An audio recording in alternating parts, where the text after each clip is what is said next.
Get into my cocoon. Oh no, whatever you've done there has not worked. Oh, no, you're alright now. Sound alright? Sound is alright. Okay, cool.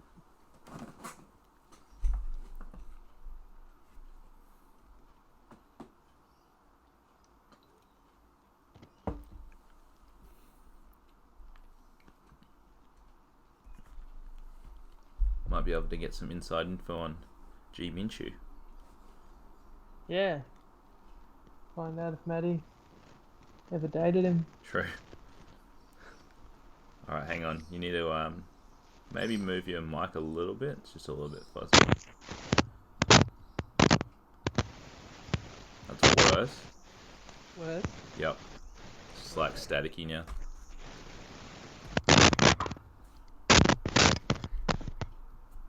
How's that? That's better. That is better.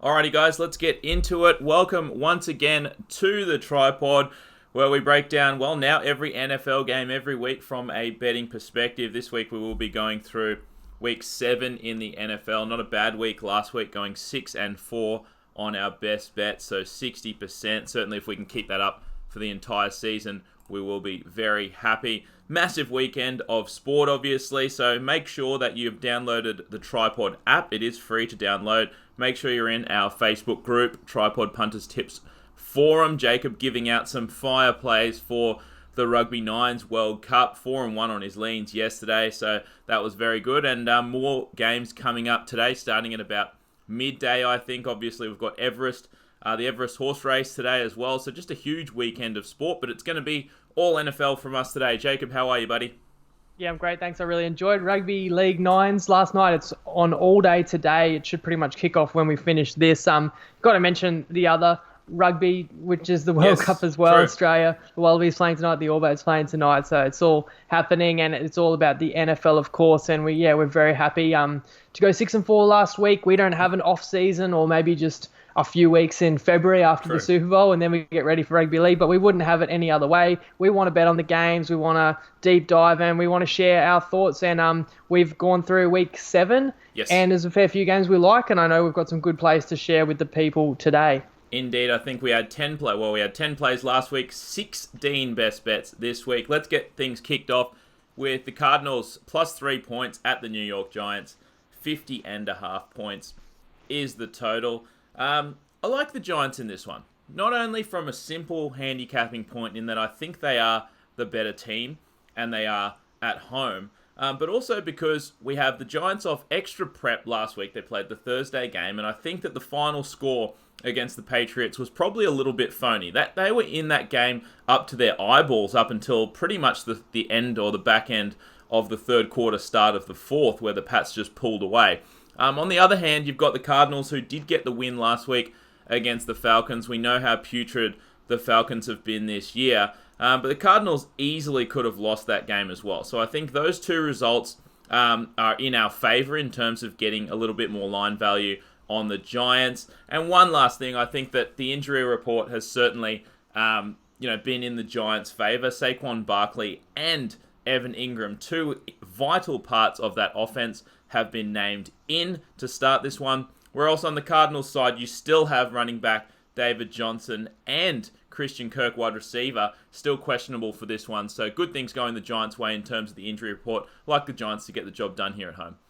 Yeah, I like the Giants, and I'm surprised you mentioned those big inclusions, because players like Saquon Barkley's been out a few weeks, and Ingram is a stud tight end. They've been named that they're going to play, but this line hasn't moved off 3 yet. And the Giants don't traditionally have a strong home field advantage, but there's a bit of new life in the joint. Like, they've moved on from Eli, who's kind of stunk up the place the last few years, but they held on to him for sentimentality. Danny Dimes is in there. This is the first game where you get Danny Dimes to play in the same backfield with Saquon Barkley, Evan Ingram back. Golden Tate was a new addition to this team. He was suspended the first month of the season, played last week against the Pats, but they had Scored a nobody else, touchdown. and he did well. Yeah, so it's like now they get all the weapons. So there should be some good energy in this group. Yeah, they didn't disgrace themselves against the Pats. The Cardinals won last week, but I've said before, like I think the Cardinals could be, just based on roster talent, the worst team in the NFL. And you get a home win against the Falcons, who are hapless, and they miss a.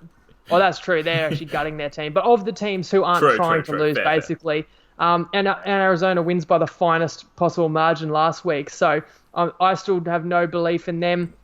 So I think we've got to play the Giants here at home. Give me Danny Dimes. It's actually the most best bets we have on any one game this week. We're going to take 3 best bets. First up, the Giants laying 2.5 points. You'll find that one on Unibet at $1.82. The Giants team total over 26 points. You'll find that one on Unibet as well at $1.87. I'm going to take the Cardinals team total under 25 points. That is a 3-way market on BetEasy at $1.81. And I want to actually just shout out for people who are new to it, like Saquon Barkley is phenomenal, one of the very best running backs in the world, in the NFL. Now he's coming back from injury, so I don't know if he's going to be 100%, but we spoke about this. You wouldn't rush him back unless he can go. There's reports that he's practicing fine. So just for the casual fans, especially if you're betting on this game, like, keep your eye out to watch him play, because he's something else. Do you think his quads are bigger than your body?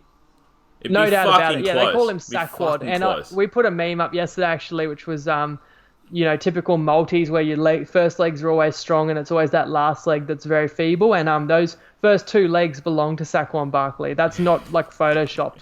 He's actually not the same species as you and I. You're absolutely right. Next up, we'll move to the Texans plus 1 point at the Indianapolis Colts. 47 points is the total. Well, everyone's talking about the Texans this week after they beat the Chiefs, which was a really good win last week away from home. Deshaun Watson doing Deshaun Watson things, scoring 2 rushing touchdowns. So he has been absolutely epic for them this year. And he's, I think, well and truly put himself in the MVP conversation. On the flip side, you have the Colts coming off the bye. I know it's still early in the season, but still, off the bye, heal some, injured bodies. And they have had some injured bodies like Marlon Mack, like T.Y. Hilton. So the bye has come at a good time for the Colts here.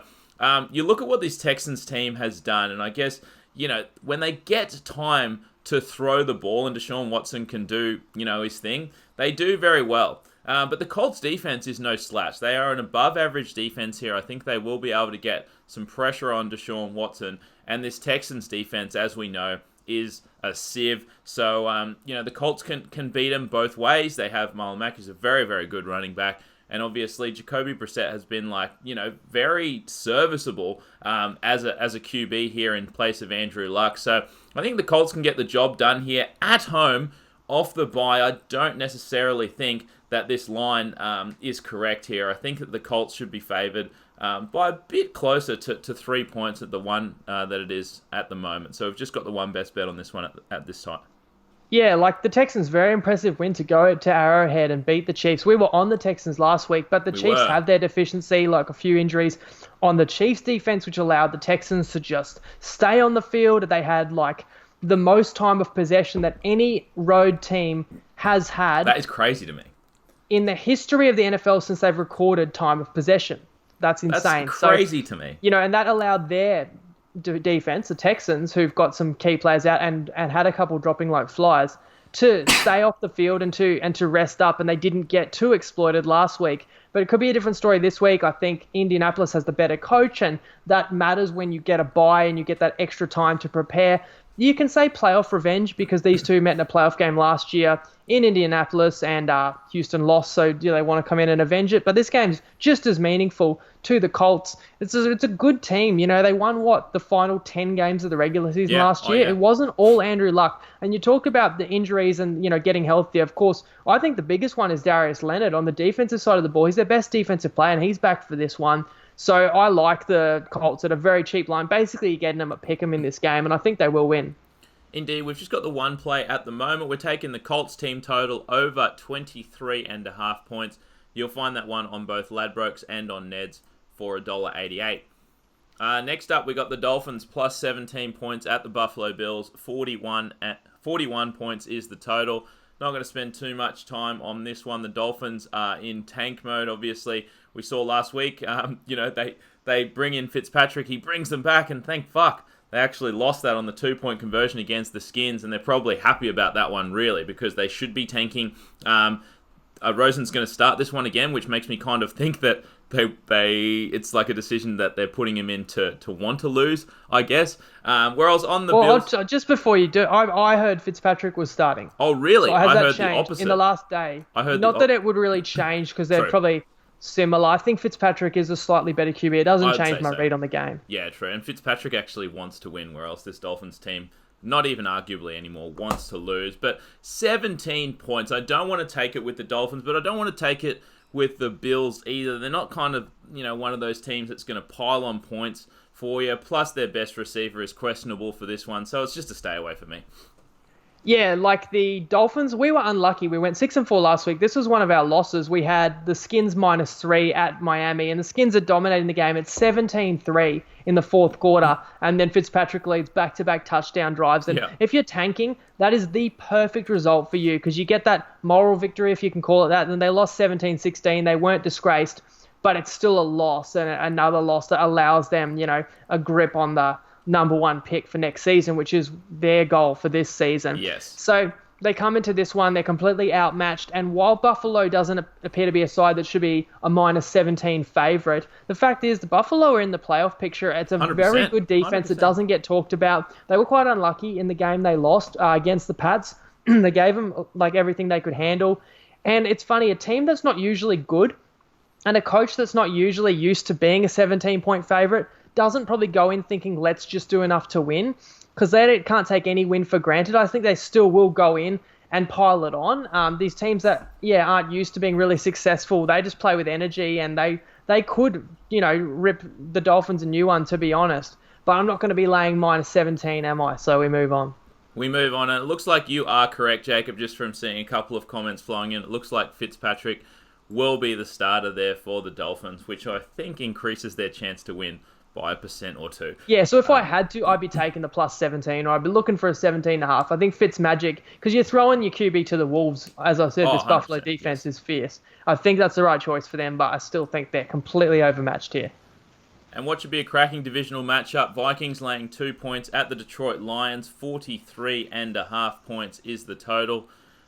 Well, we've seen what everyone was heaping shit on the Vikings earlier on in the season. You only run the ball, and then look what they did last week. They put 38 points on against the Eagles. Stephon Diggs has himself a day. But, I wouldn't take too much out of it. I guess all I'd take out of it is that, this Vikings team is prepared to throw when it makes sense, but this, you have to throw against that Eagles team. Their secondary is absolutely beat up. On the flip side, I actually do think that this Lions team is legit, and wowee, they got screwed over, on, what was it, Monday Night Football against the Packers. 2 bad face mask calls, or hands to the face calls. They probably should have won that game, to be honest. I look at this line quite simply, and, you say to yourself, are the Lions really 5 points worse than the Vikings? I don't think they are necessarily, but the one thing that you have to be concerned about is the Lions' mental state coming into this game. Not that I'm saying that they're going to be, I guess, given up on the season after a game like that, but it can be quite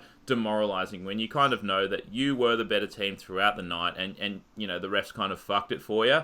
But in saying that, lean to the Lions here, I think, with that line, and also lean to the under in this one. I think 43.5 for a divisional matchup, 2 very good defenses, is probably a tad high for me. So we've made 2 plays accordingly.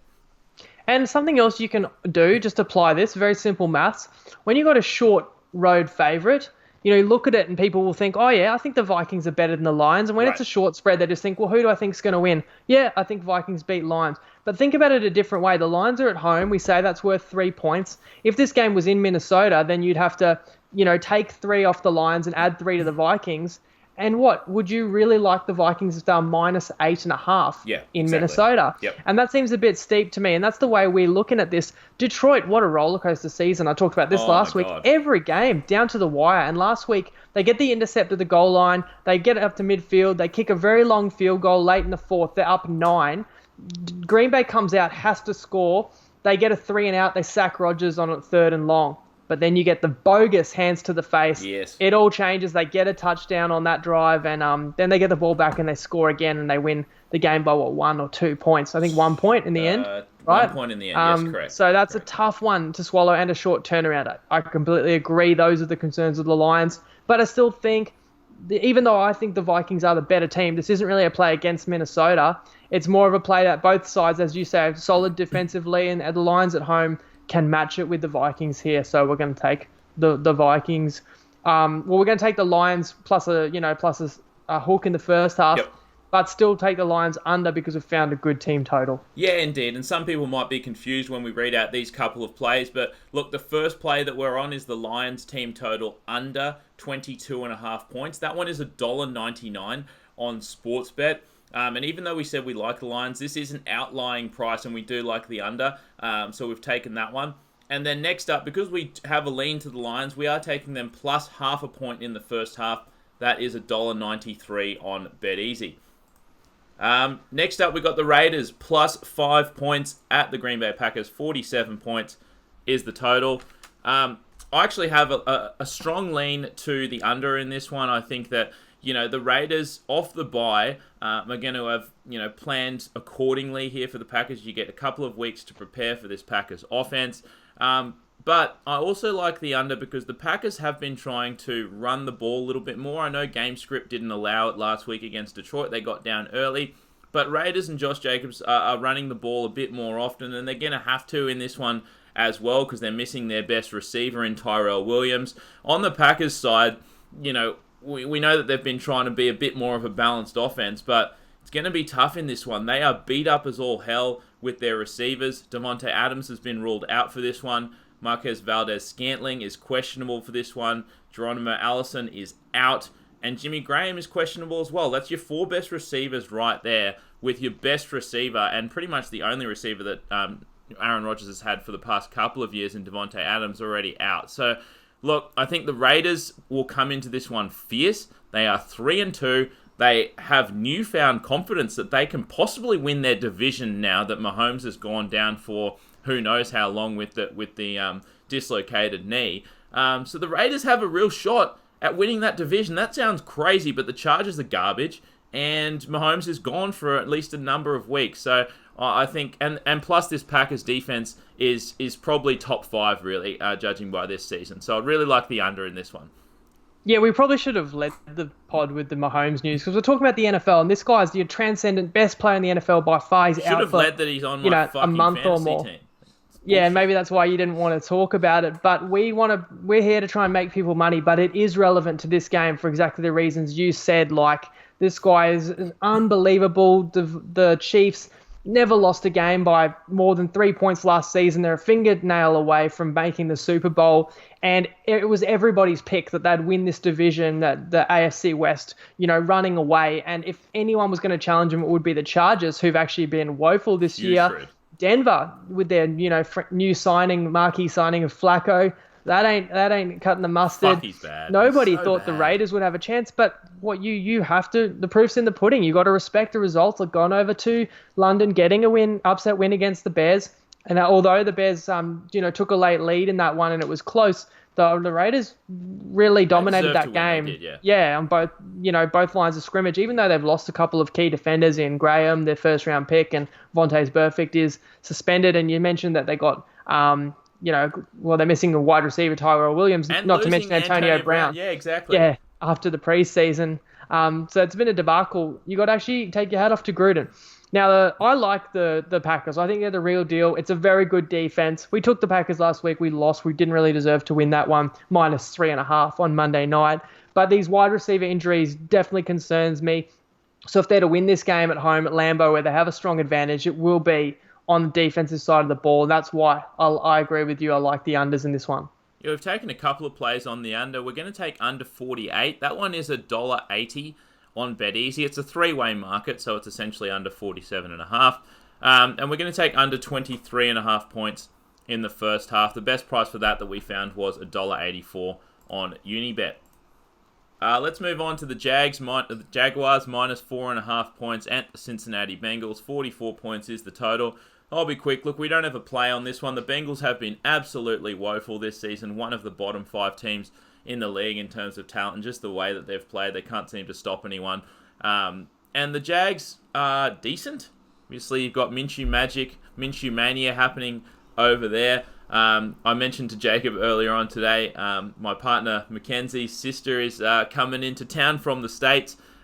Today she's touching in, and she actually went to university with Gardner Minshew, so I'll see if I can get some inside info for this week's game. But as of now, no best bets. Look, laying 4.5 with the Jags away from home seems a little bit steep for me, but I just cannot trust this Bengals team with my life, that is for sure. Yeah, the Bengals are so shit. For me, it goes back to 2 weeks ago when they were at home and they found themselves in a 2-touchdown deficit to Arizona. It tells you everything you need to know about this Bengals team. And last week, if you want to say, they played the Ravens pretty tough, only lost by 6, covered the game. Well, maybe you didn't watch the game because they got dominated in that game. They took the first play, opening kickoff for a touchdown. They then proceeded to be down, double digits all game, and they get a miracle backdoor TD on the final drive that brings it back within 6. So it's a shit team, right? But they're at home, +4. They haven't won a game. They've been competitive in 1 or 2 games this year. It's just a bit steep. Once again, we wouldn't be probably playing Jacksonville -10 if I apply that same logic of flipping home field. So therefore, there isn't probably value on Jacksonville. They traded their best player, Jalen Ramsey, this week. But he was, throwing his toys out of the cot and, making a fuss. I think if anything, it could remove a distraction. So I don't mind that for the Jags moving forward. I just don't think we get value this week when we play them against a winless team. So we're passing the game. Totally agree. And on the topic of Jalen Ramsey, let's get to the Rams laying 3 points at the Atlanta Falcons. 54.5 points is the total, highest total of the week. And as Jacob said, Jalen Ramsey just got traded to the Rams for a couple of first-round picks, or first and second-round pick, I think. Pair of first-round picks. It's a big deal. So certainly a big deal. Look, the Rams have been disappointing at best. They've lost, 3 on the trot now? Jacob, if I'm correct. The Rams? Yes, 2 on the trot. 2 on the trot. Well, yeah, 3 definitely on the trot. blown out by anyway. 49ers. Lost to Seattle the week before that. And was the previous loss the Buccaneers lost? You could be right. Yeah, you might be right. Anyway, so the Rams have been disappointing anyway, coming into the season as one of the Super Bowl favourites, or at least in the top 4 there. They have been disappointing. Everyone heaping shit on Jared Goff. But, in saying that, they get Jalen Ramsey. And I think that, Jacob and me talked about this earlier, but signing Jalen Ramsey, it really says that, you are wanting to win now. And I think that's going to be a boost to the Rams locker room. It shows that what that team wants to do. They still think that they have the talent to compete this year. And they have to put in a better performance. Todd Gurley has been a little bit banged up, but it looks like he's going to be all right to go in this one. But if anything, this is more of a play against the Falcons. Wow, have they been bad this year. And not just bad, but to lose by 1 point last week, just brutally. And not just by 1 point, but on a missed extra point in the last minute. To lose like that against the Cards and go to 1-5. That is the ultimate dream crusher. We talk about this all the time, but when your dreams get crushed, and I think going 1-5 off a loss like that, they can officially say goodbye to their season. So you just worry about the Falcons' mindset coming into this one. So I think the Rams are the far superior team despite the way that they have been playing. And I think that honestly, this Falcons defense can't stop anyone, especially their secondary. And the Rams have 3 of the best receivers in the comp. I think the Rams get back on track here and have a decent win against this Falcons team. Yeah, so let's talk about LA Rams. Made the Super Bowl last year and really been dominant for the last 2 years. You've got the boy genius McVay coaching them. You've got a stacked team. But things have gone wrong. They're not without their issues this season. They've got issues on the offensive line. You've got Todd Gurley, who was an MVP caliber player right up till mid-season last year, who's got basically arthritis in his knee and is almost a liability at times. You've got, their team has got expensive. They've lost guys like Ndamukong Suh on the defense.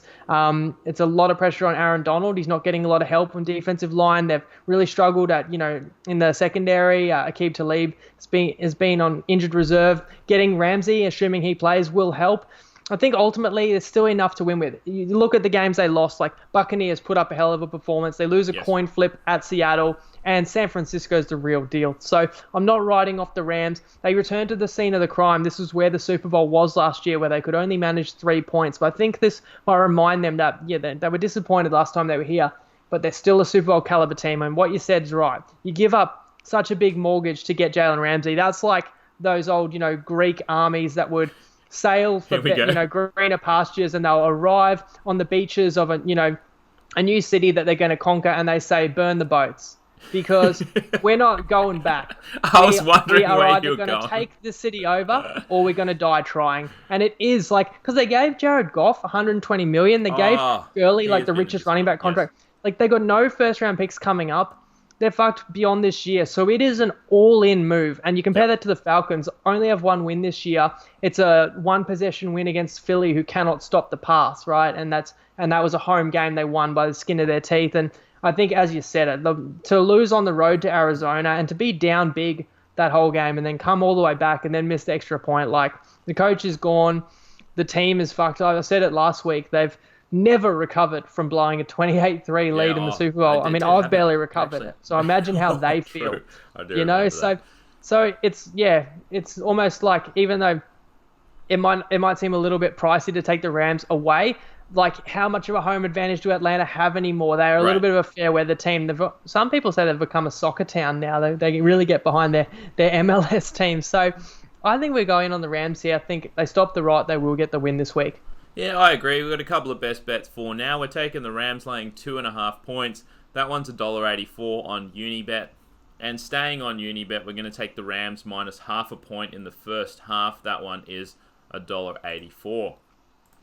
Moving along to the surprise of the season so far, the San Francisco 49ers laying 10 points at the Redskins. 40.5 points is the total. Well, the 49ers have been completely legit, and everyone kind of said, these guys are 4-0, are they really legit? They've had their bye now, but then they came out and just absolutely obliterated the Rams. The run game they've got it going now. They got Tevin Coleman back. He looks, better than ever, to be honest, watching him run. And the Redskins are just a putrid team. Obviously, they get the win over the Dolphins last week. But to be fair, that was probably a 50-50 coin flip, having to survive that 2-point conversion at the end of the game. Look, 49ers have, you could say the best defense in the league. It's up there with New England, so I don't see the Redskins scoring too many points in this one. You have the most run-heavy team in the league in the 49ers, who are most likely going to have a lead in this one and continue to run the ball, which will chew up clock. You have two vital receivers out. You have George Kittle questionable, so he's going to be banged up. Don't know if they're going to, have to get him involved too much. Plus, Deebo Samuel is going to be out for this one. So, look, they're going to lean on the run as they have all season long. They're going to chew the clock up, and I can easily see a score like 24-3 to finish this one. I think the 49ers do easily get the win here, and I cannot see the Redskins putting up more than like 10 points in this one. Yeah, in saying that, we don't really want to lay the points on the road with San Francisco, that when they do have a couple of injuries on offense, like hurting on the offensive line, they've lost their fullback, which hurts their run game a little bit, but I still think they want to run the ball, so that's kind of good for the under, because you've got a team that will still definitely run it. And they run 57% of the time, which I think is first or second in the league, and most teams don't even run half the time. So that's massive. And especially considering they still will be leading, they'll still be running just a little bit less effectively, which if anything is great for the under 2. And Washington, since they fired Gruden, their new coach just said he wants to get back to basics, and they did that. They ran the ball a lot last week against Miami too. Old man Adrian Peterson, who looked like he was running with bloody concrete boots against Patriots, had 100 yards last week. So they're going to try, and that's the only way they can play. Everyone looks good against the Dolphins. Yeah, that's right. But it shows that they fed him, and that's what they want to do as well, to limit mistakes and to, when you're running the ball, if people don't know, the clock keeps running, whereas when you throw an incomplete pass, the clock stops. So the more you run the ball, the less plays, and less plays can mean less points too. And in San Fran, I'm not concerned about their defense. They're not going to be conceding a lot of points. It is a absolutely legit defense. You see their defensive coordinator gets absolutely amped. Yeah, He looks he big does. enough He's to be funny, out there eh? with them, He's funny. and he's probably one of the next cabs off the rank to get a head coaching job. He's doing a great job there. And the Skins defense probably isn't their terrible weakness. If anything, they got issues with like their best O lineman holding out. Move your microphone. Something happened. So not sure. I'll try and correct that, but I second the underplays on this game, and we found a very good number too. Indeed. While I'm reading out this, maybe move your microphone a little bit more. I just hear a tiny bit of static. And we are good to go. We've got one best bet on the game. We're taking the 49ers and the Skins under 42 for the game. You'll find it at $1.92 on both Neds and Ladbrokes. One quick thing I'll add before we get to the next game. Chris Thompson, their pass-catching running back for the Redskins, is out for this one. So look, if they do get in a hole, they are really going to struggle in this one. Next up, what an ugly game. The Chargers plus 2.5 points at the Tennessee Titans. 41 points is the total. An ugly game with two teams that have been very disappointing this year. More so the Chargers, if you ask me. I mean, they would have come into this season with pretty high hopes. But Phillip Rivers has looked average. That offensive line has looked very average. They cannot get anything going with the running game. And Phillip Rivers just looks inaccurate this year. On the Titans side, they've been disappointing as well. They got donutted last week by the Broncos. Didn't put up a point. And now Mariota's getting benched, and I don't know if you downgrade him even that much for getting Tannehill. Oh, sorry, who is it? Yeah, Tannehill in there instead of Mariota. So, look, I don't know what to do with this game. Initially, I kind of thought, these teams are pretty even. You give 3 points for home field, so I should like the Titans here, but I don't know if you can give the Titans 3 points for home field. And on top of that, the Chargers are off a pretty embarrassing loss to the Steelers as well. So it's get right time for one of these teams, and I would almost say this one is you can cross out the loser of this game. They are not making the playoffs. Yeah, I said last week, Tennessee's so hot and cold. When they establish the run and they win the line of scrimmage, then that opens up the play action. They actually can look good and they can look solid, and Mariota can make things happen. But when they can't get Derrick Henry moving, then everything else is so stagnant, and Mariota can't do anything. He's just fearing for his life back there. So you go with Tannehill, who's more of a pocket passer. Yeah, I can't call it an upgrade, but I don't see it as a big downgrade. Right. Chargers, a little bit hot and cold, but if you go to last year, they were a legit contender. Only the Pats 100%. at Foxborough knocked them out of the playoffs. They won like 13 games. They had a legit defense. They drafted Derwin James, who was gun as well at safety. He's out for the season. That's among several key injuries. Melvin Ingram, I said to you, if he was back for this game, I'd be looking at playing the Chargers off an absolutely putrid loss last week. Summed it up for one. Not complaining, because we had Chargers under 24.5, which was basically a play close on the Steelers. And yeah, it was 21-0 or 24-0 in the fourth quarter before the Chargers got a couple of late, TDs. I think that they end up getting 17 backdoor points. But they played, as I said to you before, no urgency. Like, they were just, if you're playing third string and you show some urgency and go, no, try and move the ball. And then they actually got the ball late in that game down to TD, but it was all too late. They were on their timeouts, and that's all she wrote. Funny about that as well, they were at home, right? I say home. Right. Nobody goes and watches them. In the last two games, it looked like it was Heinz Field when they played against the Steelers. The crowd was all waving the terrible towels. That is actually something to just note, that when the Chargers play at home, don't assume they're going to have a strong home field advantage. When they play on the road, you don't rate them as much as well, because they're actually playing with no advantage. So if anything, the Chargers actually usually go decently on the road. That's why, as I said, they're still the same pieces mostly. The side that was really good last year, and off such an embarrassment, I could absolutely see a bounce back. If they weren't, missing Melvin Ingram, it would almost be enough for me to take the Chargers. But that being the case, I don't have enough confidence on either side, so I'm going to pass the game. Yeah, it's an ugly game, and sometimes you want to bet on an ugly game, because if you're going to be watching it, you might as well have a bet on. That's not one of the games. This is one of my favourite plays of the round. We have the Ravens plus 3 points at the Seattle Seahawks. 48.5 points is the total. The Seahawks have been completely legit this year. The comeback win over the Browns last week. Lucky we had the Browns only in the first half in that one, because they shut the bed second half. Didn't really shit the bed. Russell Wilson has been awesome, and his name has been, come up in MVP conversations, which it absolutely should. Seahawks, once again, one of the run-heaviest teams in the league. And now that Chris Carson's fixed his fumble worries, this is a complete team. I know that you lose your tight end, Will Dissly, which hurts. He has been very, very solid for them. But maybe it just gives you a few more targets to go to guys like DK Metcalf, one of the biggest beasts on the planet. On the flip side, the Ravens have been decent this year. You beat the Bengals last week, but that's, everyone is beating the Bengals. I think that everyone kind of overrates this Ravens side. Everyone remembers what happened weeks 1 in the NFL. Weeks 1 and 2, that kind of stuff sticks in your mind, and that's when the Ravens were going ham on opponents, but they were also terrible opponents. So look, this is very simple for me. I have the Seahawks, who I think are a better team than the Ravens. I have them at home. Seahawks have one of the stronger home field advantages in the league. I think you could say for certain they have a top 5 home field in the league. So I have the better team at home. And I have the Ravens a little bit banged up. Their best receiver this season has been Hollywood Brown. He's questionable in this one. Plus you have, some injuries on the defensive side. A couple of corners injured. Linebacker injured. So I'm getting the better team at home, laying 3. Give it to me.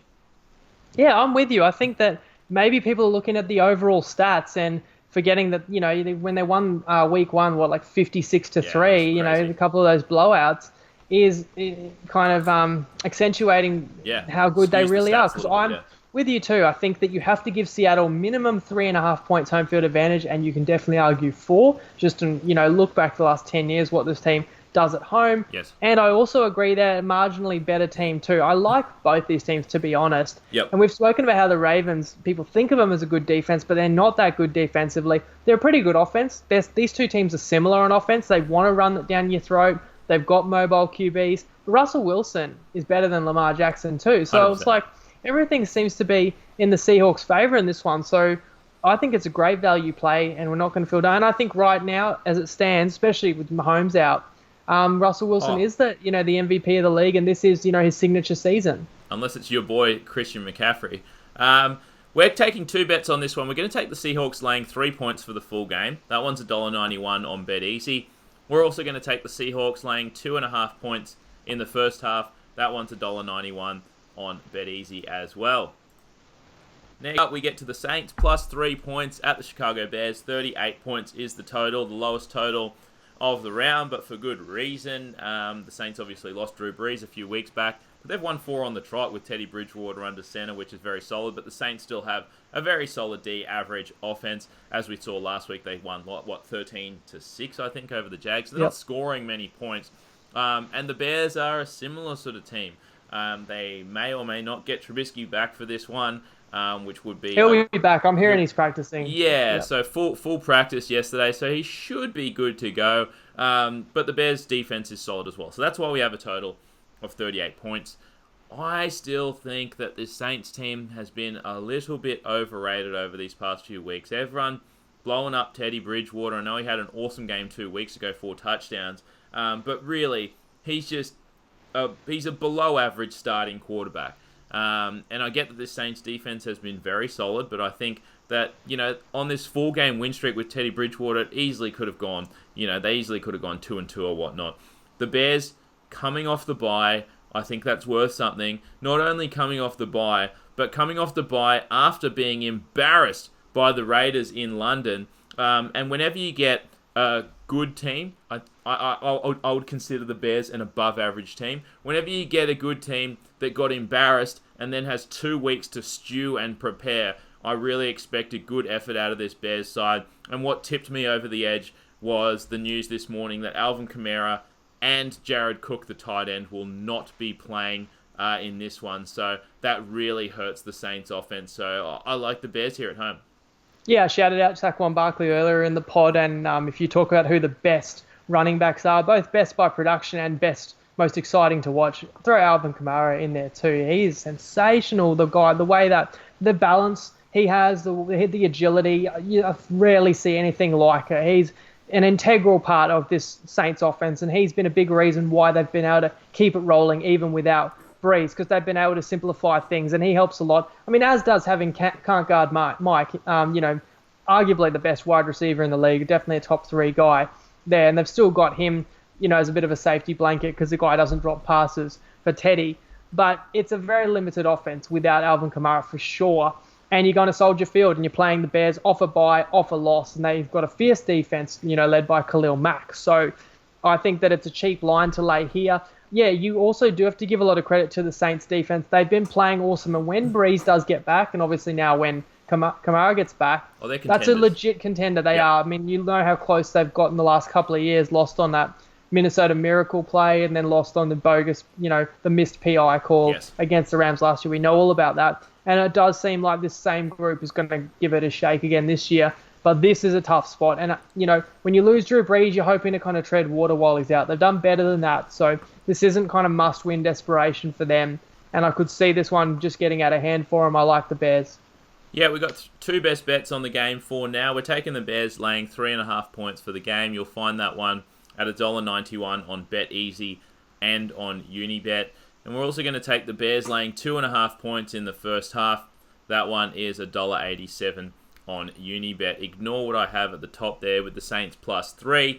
That was the line yesterday before the news about Kamara and Jared Cook came out. Jacob, I'll throw this one over to you. I'll just try and get to some comments. We have been saying every week that Teddy Bridgewater is, average or at least below average, and he keeps winning. Do you think that we're just wrong on Teddy Bridgewater and he's actually a good QB? I don't think so.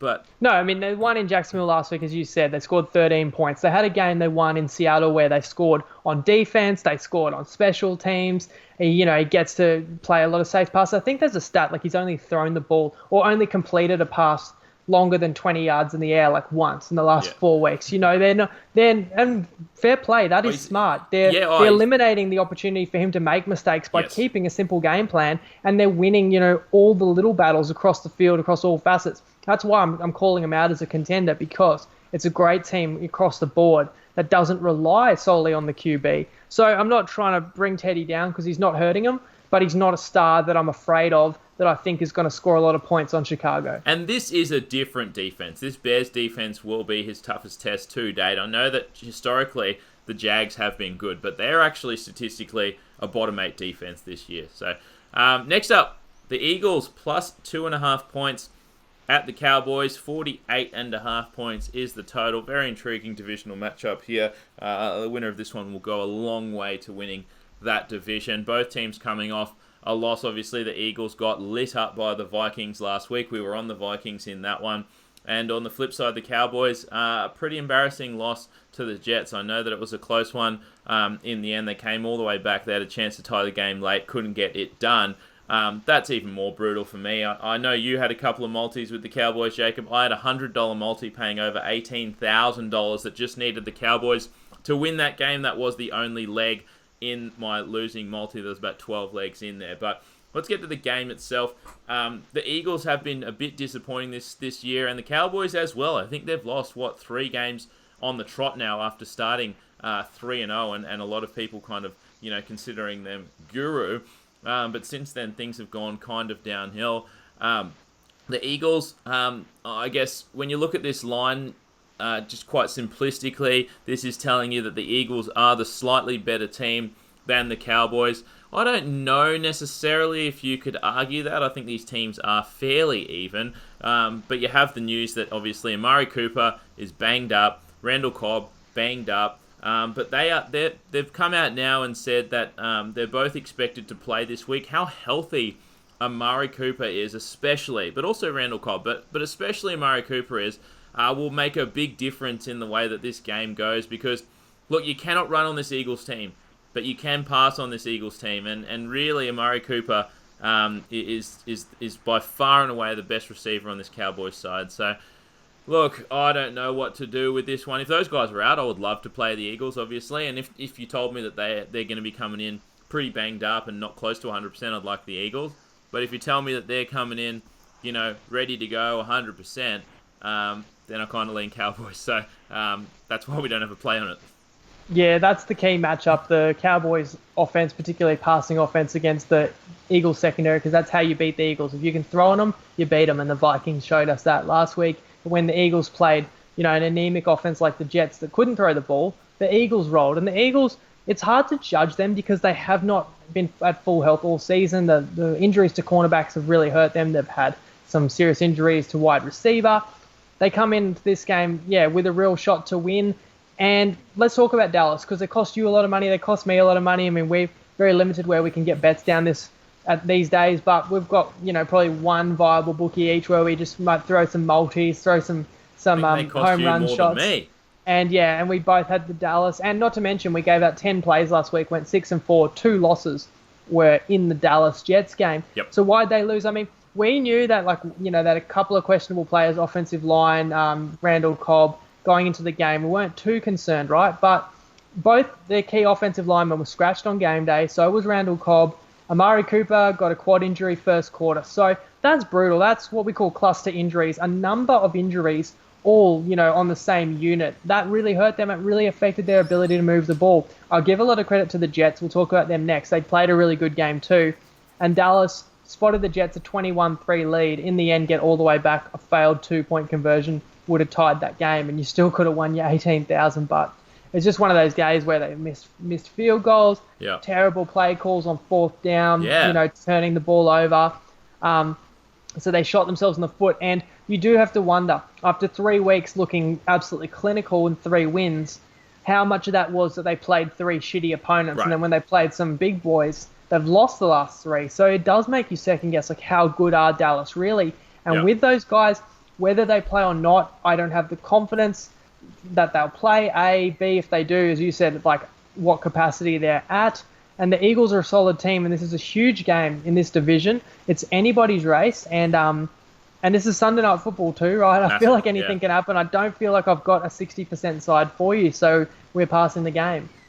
Indeed we are, and getting to Monday Night Football, the Patriots, the one of 2 undefeated teams still, with the 49ers, I believe. The Patriots laying 9.5 points at the Jets. 44 points is the total.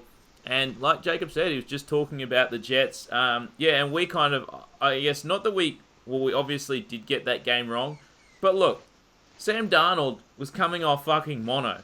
And like I said, I've known people that have had mono, and they have been dead set zombies for a year. He's back after 4 weeks, and he looked like Superman. So I don't know what kind of drugs they gave him, what kind of rehab they gave him, but he looked absolutely fine. And look, for the Jets' sake, let's hope that continues throughout the season, because honestly, they have been anemic on offense without a decent QB, and he made all their receivers look much better. Obviously, Robbie Anderson gets, I think, the longest TD ever in Jets history or something, 93 yards or something like that. Anyway, so it just makes the whole team better. Look, if Sam Darnold can play like that this week, this Jets team has a right old shot against this Pats side who, to be fair, are getting a little banged up. Josh Gordon, is questionable for this one, and even if he does play, he has been banged up pretty much since, week 3 or 4, I think. So, although the Pats have been very good, their defense has carried them through a lot of games. They have, I think, 5 or 6 defensive scores through the first 6 weeks of the season. So, look, that's not going to continue. That's an unsustainable clip. But this Jets D is completely legit as well. Divisional matchup here, usually lower scoring. That's why we have a lowest total of 44 points. So, look, I think the Jets can probably hang here, and especially in the first half. That's why we've got the bet that we have, like we saw last week. The Giants absolutely hung with the Pats for pretty much 3 quarters and then, got blown out. So, one last thing that I will add. I know that we like to bet against teams off big wins because we think it'll possibly be a letdown spot. Now, you could argue, is that the case here for the Jets, coming off a big win over the Cowboys? Look, possibly. I don't think so, though. I think it can go the other way. People will look at that game and the Jets only won by, 3 points. But they fucking dominated that game over the Cowboys. So I think you do have a bit of a misleading final score. Whereas if the Jets won by 21 points, which they easily could have, I think this line could be easily closer to 8 or 7.5, Yeah, this is an interesting game, Monday Night Football game. These teams used to have a rivalry. There were a couple of seasons where the Jets, when they had Rex Ryan coaching and Mark Sanchez at QB, they actually used to be able to beat the Pats and beat them in a couple of important games and kept the Patriots out of a couple more Super Bowls, to be honest. Before the season, I thought the Jets could be a smoky playoff team. I kind of liked the addition of CJ Mosley. The first round pick they got on the defensive line is at Quinnen Williams. Obviously picked up Le'Veon Bell. I felt like they overpaid for a running back, but it was still a big addition to get a fresh guy like him. He's another one of the star running backs, and his style of play is very different. He's the most patient runner you'll ever see, and he just honestly, he's bloody dancing ballet out there, but somehow making people miss and finding holes. And he is a quality running back who can also catch passes. And I like Sam Darnold's second year. And then in week 1, they're up 16-0 against the Bills, lost the game 17-16. A few days later, Darnold ruled out with mono, glandular fever, and you kind of go, well, RIP. And they went on and lost the next 4 games and looked bad too. So now it's going to be very hard to make the playoffs. Right. But it's still that same team that I saw promise in. Speaking of CJ Mosley, he got injured in week 1. Has not returned since, but he's questionable this week. I think he's been limited in practice. Yep. If he gets back, it does shore up their defense. And we talked about how much better they looked on offense with Darnold. And the Pats, of course, we know the Pats like this dynasty team. Tom Brady, Belichick, right, undefeated this year. But it's a bit like the Cowboys in that, how good are they really? Because they've played 6 pretty shit teams. Other than at the Bills, which they won, credit to them, but actually the Bills could have easily had that game, got to the goal line a couple times, and it was a pretty much a 50-50 game that Pats pulled out. Everyone else they've played has been pretty limited. So the Patriots definitely, I know what I've seen from them defensively, they're extremely solid, a great defensive unit, maybe the best defense the Pats have had in Belichick's whole reign. On offense, though, it's like they've got a couple of key O-linemen out, they've got injuries at wide receiver, Antonio Brown didn't work out. And even Brady, I haven't seen him get sacked, fumbled and stuff at the rate that he has this season. Is he slowing down? I know that you don't want to be the guy that keeps saying that for 5 years, just for that one day where you get it right. But it's a legitimate question of, whether Brady's still at that super elite level. So we found a good line as well that you alluded to take the Jets in the first half and just make this a competitive match. One thing I will add, I know that you mentioned about Tom Brady, and I think you're absolutely right. We've said for a number of years that, the decline could come at some point.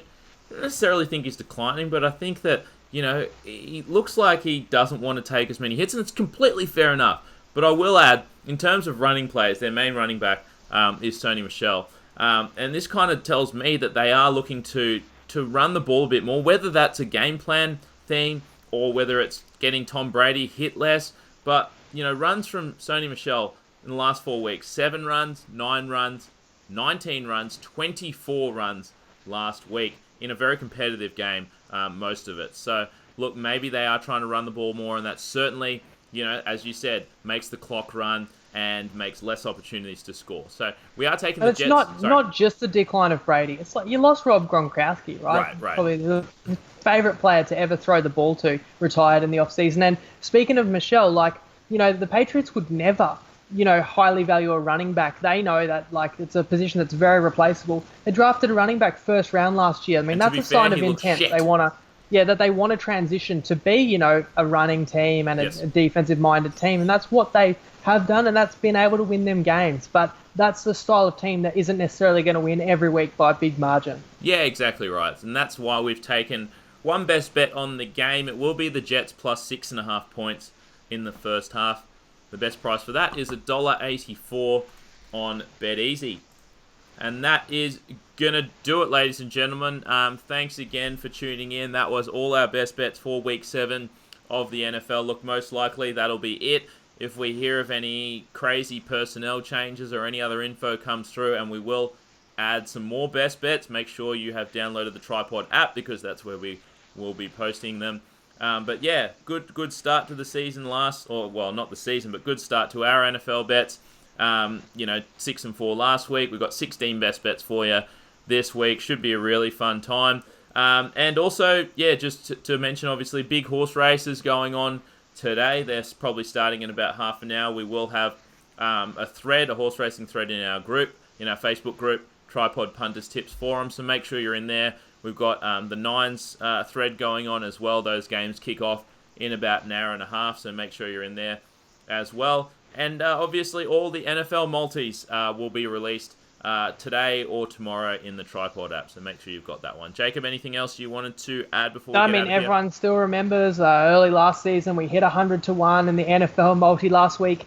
We gave it a 40-1. My It God. actually went pretty close. Yeah, I mean, Dallas fucking sunk oath. that. Well, in the end, even if Dallas had won, and we know they lost, on a 2-point conversion, we had -3.5 with the Packers on Monday night. They won by 1, and actually, the other team tried to let them score a touchdown, and the player deliberately, gave Which is himself up a actually yard smart. out. So, Props yeah, to him, which because was that a is the right very move. funny, meta game situation there. That would have been a brutal way to lose a 40-1. But my point is, we went like 7 out of 9 legs on that. We were on the right track. Yep. You'll get another one of them in the Tripod app today, as well as the full list of these bets. Like I know Yes. Alex puts them up on the screen, but you'll get the full list. Will be up in the app very shortly. And speaking of all the sport, and I mentioned the Rugby World Cup before too, I'll get you to put a game thread up for the Rugby World Cup as well. Plenty of people interested in that, and they've share their best plays for the 15-man game, because it's pretty high stakes as well. Knockout quarterfinals tonight. We'll get a thread up. That's all happening in our app and in our group. Sounds good, mate. Thanks again for everyone for joining us.